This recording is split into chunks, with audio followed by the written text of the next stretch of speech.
स्वागत है आप सभी का Chanakya science and commerce classes में। आज का हमारा टॉपिक है कि बीकॉम थर्ड सेमेस्टर का सिलेबस क्या होगा। ठीक है, देखिए माँ पाटेश्वरी विश्वविद्यालय और आपका जो है किसान महाविद्यालय, किसान स्नातकोत्तर महाविद्यालय बहराइच, जो कि अब ऑटोनॉमस हो गया है उसका, और डॉक्टर राम मनोहर लोहिया अवध विश्वविद्यालय और सिद्धार्थनगर यूनिवर्सिटी और माँ शाकंभरी यूनिवर्सिटी, इन सबका सिलेबस एक ही है। तो थर्ड सेमेस्टर में आपको कौन कौन से पेपर पढ़ने हैं, कौन सा पेपर मेजर है, कौन सा पेपर माइनर है, तो उसके बारे में हम बात करने वाले हैं। तो हमारे साथ जुड़े रहिएगा। ठीक है, चलिए स्टार्ट करते हैं आगे। देखिए एक आपका जो है पेपर है, इसमें देखिए एक बच्चे का फॉर्म हमारे पास है, तो उसको हम आपको देके पहले पेपर समझा देते हैं। ठीक है, उसके बाद हम सिलेबस के बारे में बात करेंगे। तो सिलेबस देखिए यहाँ पे क्या है कि पहला पेपर देखिए कंपनी लॉ। ठीक है, इस बच्चे का पहला पेपर कौन सा है? कंपनी लॉ है। ठीक, कंपनी लॉ ये आपका मेजर पेपर है, ये ध्यान रखना है आपको। कंपनी लॉ जो है मेजर पेपर है। कास्ट अकाउंटिंग आपका मेजर पेपर है और बिजनेस रेगुलेटरी फ्रेमवर्क ये भी आपका मेजर पेपर है। एक बात ध्यान रखिएगा कि जो नया सिलेबस अब आया हुआ है, जो फर्स्ट सेमेस्टर में अब लागू होगा, जिसमें मेजर पेपर सिर्फ 2 ही होने हैं।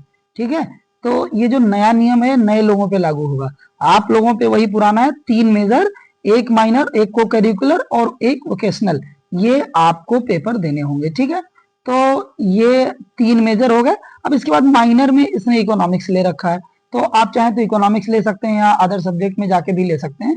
ये आपके ऊपर डिपेंड करता है कि भाई कौन सा पेपर आप ले रहे हैं। ठीक, तो मेजर में 3 हमारे cost company law, cost account और बिजनेस रेगुलेटरी फ्रेमवर्क। ठीक, जिसमें कास्ट अकाउंट आपका न्यूमेरिकल पेपर है। इसलिए इनका सिलेबस क्या है, तो सबसे पहला आप देखिए कि हमारा जो ये पेपर है आपका कंपनी लॉ, ठीक है, इसका सिलेबस हम देखते हैं। तो कंपनी लॉ में देखिए तो इंडियन कंपनी एक्ट 2013, देखिए बुक लेते समय जरूर ध्यान रखिएगा कि कहीं ऐसा ना हो कि 1956 जो है आपका इंडियन कंपनी एक्ट 1956, जो पुरानी बुक्स हैं उनमें ये देखने को मिल सकता है आपको। ठीक है, ये जो है 1956 की बुक आपको दे दी जाए तो 2013 का ही सिलेबस आपको पढ़ना है। ठीक है, चलिए तो ये तो हो गया आपका पहली यूनिट, एक कंपनी एक्ट 2013 है। इसके बाद शेयर से रिलेटेड आपको इंफॉर्मेशन पढ़नी है, मीनिंग वगैरह। अब जिन्होंने 12th में पढ़ा था या सीबीएसई बोर्ड में रहे हैं या यूपी बोर्ड कॉमर्स में रहे हैं, तो उनका तो शेयर्स पूरा तैयारी होगा। अच्छा, और मैनेजमेंट, कंपनी मैनेजमेंट की बात यहाँ पे की जा रही है। ठीक है, कंपनी मैनेजमेंट और majority power and minority rights के बारे में बात करनी। ये 4 यूनिट में इस सिलेबस को डिफाइन किया गया। देखिए आप अगर हमारे साथ जुड़े हैं तो आपको इसके इंपॉर्टेंट क्वेश्चन और थ्योरी की क्लासेस भी आपको लगातार मिलती रहेंगी। ठीक है, चलिए तो पहला पेपर हो गया। अब दूसरा पेपर आपका जो है ये भी कंपलसरी है, ये आपका कॉस्ट अकाउंटिंग का है। ठीक है, अब ये कॉस्ट अकाउंटिंग का जो है आपका पहला पेपर है। ठीक, तो मतलब सॉरी पहली यूनिट है ये पहली यूनिट हमारी कॉस्ट अकाउंटिंग, जिसमें थ्योरी ही है मोस्टली जो है, जैसे मीनिंग वगैरह की जो है कास्ट अकाउंट की मीनिंग है, डेफिनेशन है, कैरेक्टरिस्टिक्स है।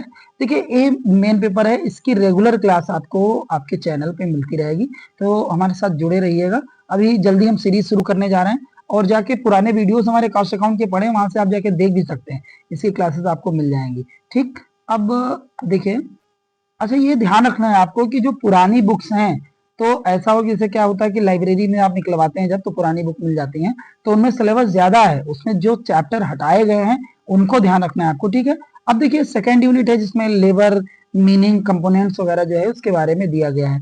ठीक, नेक्स्ट आपका अगली यूनिट है थर्ड यूनिट, तो यूनिट कॉस्टिंग मेथड ये है, और फोर्थ यूनिट में प्रोसेस कॉस्टिंग है। ठीक, तो ये नया सिलेबस है, ये आपको ध्यान रखना है कि जो पुराना सिलेबस है तो उसमें जो है चैप्टर ज्यादा थे, तो उनको ध्यान में रख के फिर आपको पढ़ाई करनी है। ठीक, तो ये आपका कॉस्ट अकाउंट का है। ठीक, इसके बाद आगे हम बात करेंगे तो बिजनेस रेगुलेटरी फ्रेमवर्क, ये भी 4 जो है यूनिट में, ये भी पार्ट इसको जो है पूरा एक्सप्लेन किया गया है। 4 यूनिट है इसकी। ठीक, तो ये आपकी पहली यूनिट है इंडियन कॉन्ट्रैक्ट एक्ट 1872।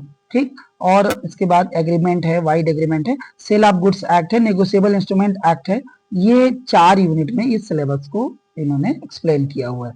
ठीक, तो ये चारों यूनिट आपको पढ़नी, ये भी थ्योरी पेपर है, लेकिन इसमें क्या है कि थोड़ा एक्ट वगैरह है, जो है तो सेंक्शन वगैरह है तो उसको ध्यान में रख के आप पढ़िएगा, क्योंकि आगे कंपटीशन में भी इससे काफी ज्यादा क्वेश्चन बन जाते हैं। अब देखिए जिनका माइनर पेपर अपने सब्जेक्ट में ही लेना है, कि जैसे भाई हमें दूसरे सब्जेक्ट में नहीं जाएंगे, हम अपने सब्जेक्ट में ही लेंगे, तो वो आपका ये पेपर है, ले सकते हैं। इसमें इन्वेंट्री मैनेजमेंट, ठीक, इससे ले सकते हैं। इन्वेंट्री मैनेजमेंट आप ले सकते हैं, आप ही का जो है सब्जेक्ट है।